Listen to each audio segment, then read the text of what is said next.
사실은 전공 관련 경험보다 훨씬 더 중요하고요. 일단 저는 항상 뭐라고 가이드하냐면 부족하면 안 된다.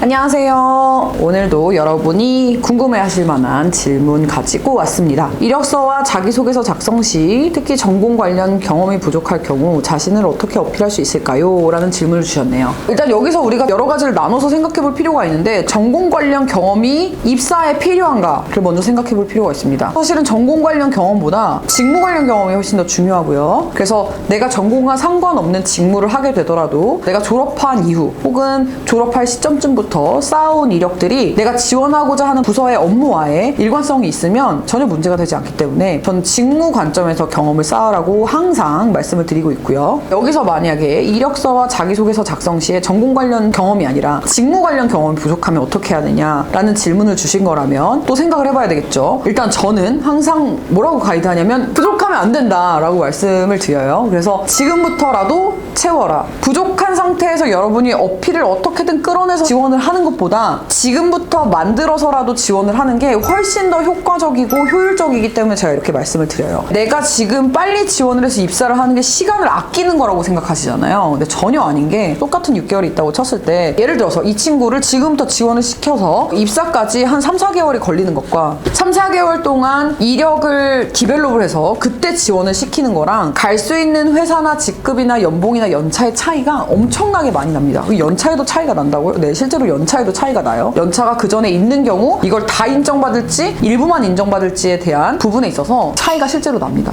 연봉은 당연하고요. 그 다음에 회사 차이가 많이 나요. 내가 더 좋은 기업에 갈 수 있는 상태를 만드느냐 아니냐의 차이기 때문에 이제 여러분이 실무적으로 얼마나 다룰 수 있는지를 검증해야 되는 채용 시장이에요. 수시 채용이 채용의 중점이 됐기 때문에 모든 채용이 거의 다 수시 채용으로 가고 있다라고 말을 해도 과언이 아닌 상황에서 여러분들이 결국엔 증빙해야 되고 보여줘야 될 거는 직무 적합성, 직무 연관성, 직무 전문성인데 내가 이 일에 대한 경험과 이력들이 부족한 상태에서 나를 들이밀었을 때와 내가 어느 정도 이게 디벨롭을 되고 채워졌을 때에 지원하는 상황은 굉장히 결과로 차이가 많이 납니다. 제가 실제로 그거를 눈으로 봤기 때문에 제가 코칭을 하는 입장에서는 무조건 경험을 채우고 경력을 만들고 나서 그 소스를 활용해서 이력서 자기소개서를 쓰라고 하는 상황이에요. 당연히 내가 지금 시간을 어느 정도 투자해서 앞으로 회사에 가서 할 실수들을 좀 줄이고 더 잘할 수 있는 환경을 만들고 입사를 하셔야 여러분도 스스로도 이제 자신감이 생기는 거지. 아무것도 모르는 상황에서 저 알려주세요 삐약삐약 들어간다고 해서 외국계 기업이 그걸 다 알려주지도 않을 뿐더러 여러분 스스로 알아서 서바이벌해서 더 나은 결과를 계속해서 만들어 나가야 내부에서 인정받고 뭐 전환도 되고 직급 협상도 되고 연봉 협상도 되는 건데 그런 것들이 계속 안 되면 스스로도 계속 자신감이 하락하게 돼요. 여러 가지 측면에서 저는 무조건 이건 부족하면 지원하면 안 되는 상태, 부족하면 그거 경험을 채워야 되는 상태라고 가이드를 합니다. 그래서 꼭 기억해 주세요. 이제 내가 어느 정도 경험을 채우기는 했으나 이게 스토리로 너무 부족하다라는 생각이 드실 때는 이건 결국에는 내가 어느 정도로 이력서나 자기소개서를 뎁스 있게 디벨롭할 수 있느냐의 역량의 차이인 거기 때문에 소스가 있는데 활용을 못하는 친구들이 분명히 있거든요. 이력서나 자기소개서를 쓰는 스킬 자체도 굉장히 중요하다고 봐요. 그 전까지는 이력서나 자기소개서를 잘 쓰는 스킬보다 이력의 개연성을 맺고 전문성을 만드는 게 훨씬 더 중요하다고 말씀드리고 싶고 근데 그 다음부터는 이력서를 어떻게 쓰고 자기소개서를 어떻게 쓰냐 어떻게 전략적으로 가져가느냐가 본인의 결과의 차이를 만드는 요소가 될 거라고 생각하시면 될 것 같아요. 그래서 여기서부터는 관련된 전문 코칭이나 서적이나 이런 것들 활용하셔서 여러분의 서류를 디벨롭 하시는 과정을 충분히 해주시고 그렇게 해서 어필할 수 있게끔 만드시는 과정이 중요할 거라고 말씀드리고 싶습니다. 그리고 이제 사례를 디벨롭을 할 때는 예전에 챗GPT로 여기 링크